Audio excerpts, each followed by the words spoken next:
Whoa, it's late! And everyone's acting crunchy again. You've seen it.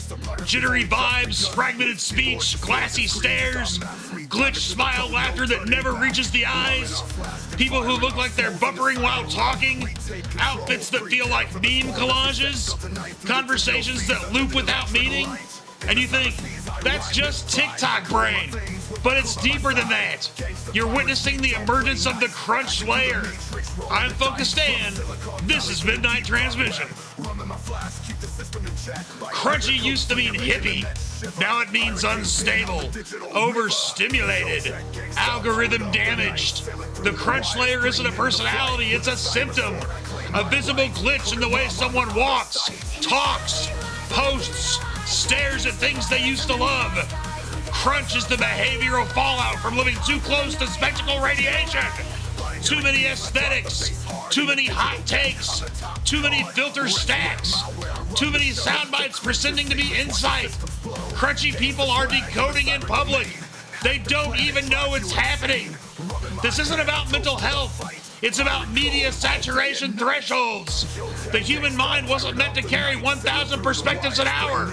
It wasn't meant to switch vibes 6 times per scroll. It wasn't meant to stimulate 10 micro-cultures before breakfast. Crunch is the result of persona caching errors. When your brain has loaded too many versions of how to exist and starts playing them all at once.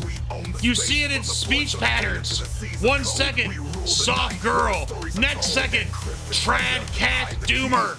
Then anon-hearted sarcasm glitchcore wrapped in nihilist SEO. They're not being ironic. They're trapped in format bleed. You want the truth? The crunch layer is a defenseless mechanism. It's what happens when your nervous system gives up on cohesion. You stop being a person. You become a mood sequence. That girl on the subway talking in TikTok cadence? Crunch. That dude quoting Nietzsche and SpongeBob in the same breath? Crunch. That coworker who references 5 memes per sentence like he's live streaming when no one's watching? Crunch. It's not funny. It's symptomatic of narrative collapse. They don't know who they are because the feed told them to be everything. And when that many inputs hit without integration, the shell keeps moving, but the soul freezes. This is the age of aesthetic possession. People are piloted by impressions, by loops, by synthetic confidence grown in comment sections and exported to real life. The crunch layer is a boundary breach. It means the simulation's formatting tools have leaked into the raw feed of human behavior. Crunchy people act like open tabs. They're not inconsistent, they're just collapsing, slowly. And the danger? It's catching. Because once you normalize the crunch layer, once you start mirroring the pattern glitches, you become signal absorbed. You don't emulate the culture emulates through you. And every crunchy interaction adds noise to your core identity until the one thing that feels real is vibe. And vibes can't protect you. It's not an attitude, it's an artifact. You're not being quirky, you're running corrupt code. I'm Focused Dan. This is Midnight Transmission. Circuit sails flapping in thunder drums. Drink up the thunder, blast out the sun. Hack up the ocean, drown everyone. Ship full of rogues with the moon on the run. Circuit sails and thunder rum.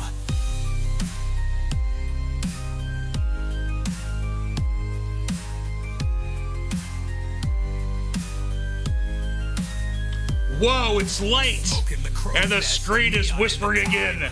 Not loudly, not obviously, just enough that when the credits roll, you feel changed. Like it told you something you weren't supposed to know. Like the actors knew more than the script allowed. You've seen it. The movies that feel too close. The lyrics that hit too hard, too true, too early. Tonight we ask the question the studios pretend not to hear. What if they're required to tell us the truth? What if the deception only works if the clues are public? What if you sign the contract by watching passively? You've heard the names before. The Matrix, The Truman Show, They Live, The 13th Floor. You know the beats. A hidden world, a false lair, a protagonist waking up to a manipulated reality. But here's what nobody wants to admit. Those weren't warnings, they were disclosures. They weren't accidental reflections of the world. They were required confessions. There's a theory, whispered, dismissed, joked about, but always lingering, that powerful systems must reveal their intent, not because of law, not because of morality, but because of karmic balance, a metaphysical clause. You cannot deceive without informing the deceived, so they bury it in story, in spectacle, in fiction. It goes like this. The more control you exert, the more energetic debt you accrue. And to clear that debt, you have to tell the truth, but not openly, not clearly. You must cloak it in absurdity. You must frame it as entertainment. You must tell the truth in a language they won't understand, because if they don't recognize it, if they laugh at it, if they call it just a movie, you are absolved. That's the deal. That's the disclosure clause. Not government mandate, not studio conspiracy, cosmic accounting. And you've seen it work. You felt it. You walk out of a film and suddenly question your job, your name, your timeline, because they told you and you watched and you didn't resist. So the system moved forward, guilt-free.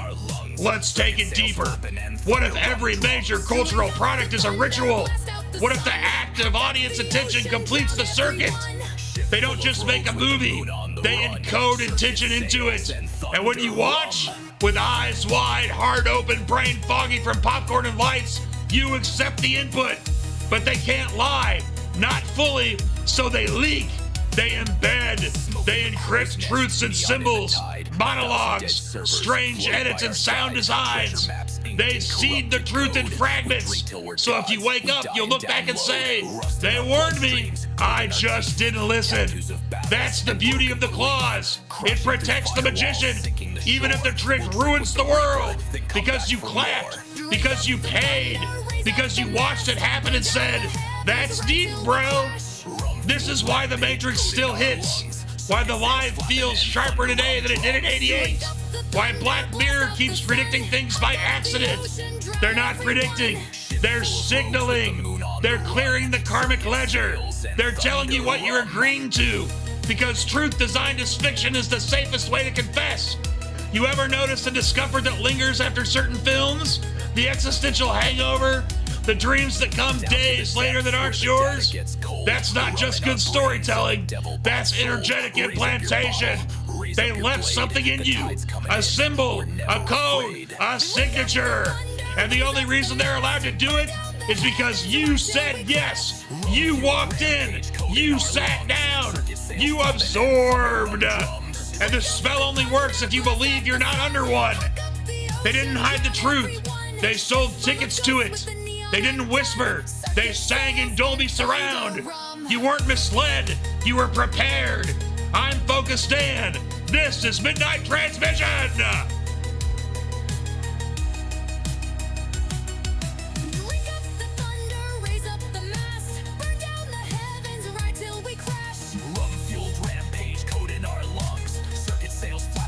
Thunder and drums.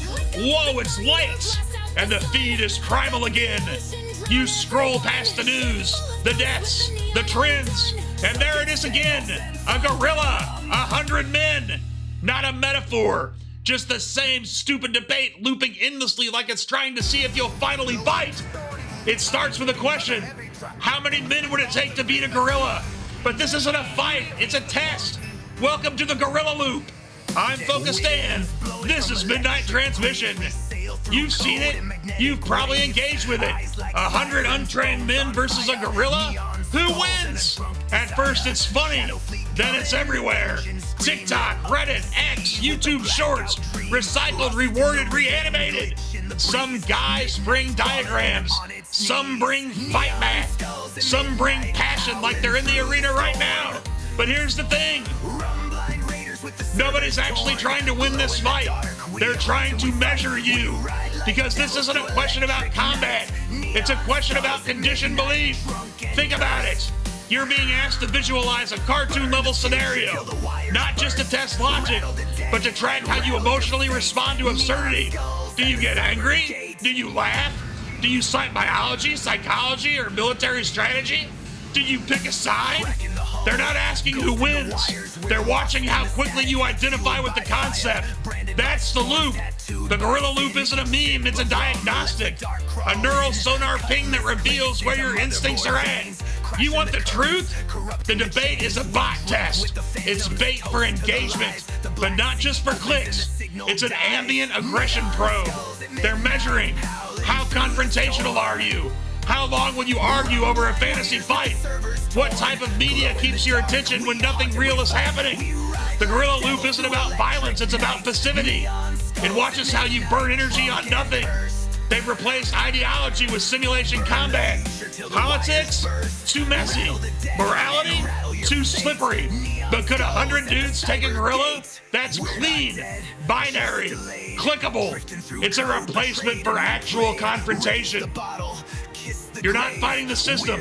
You're debating hypotheticals while the walls rot. This is the new Coliseum, but the blood is digital, and the crowd isn't cheering, it's harvesting. Every click, every comment, every diagram gorilla strike sequence is training the system, not to simulate the fight, but to simulate you. The gorilla loop is friction modeling.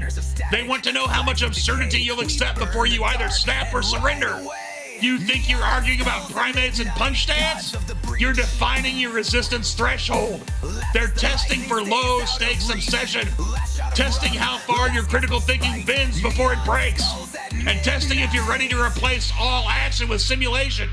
Because the moment you pick a side, you've been logged, not as a thinker, as a behavior node, a creature trained to debate without consequence, to fight in the void, and you don't even notice because the loop makes you feel alive. This isn't about the gorilla, it's about the loop. They're not testing your strength, they're measuring your simulated resolve. I'm Focused Dan. This is Midnight Transmission.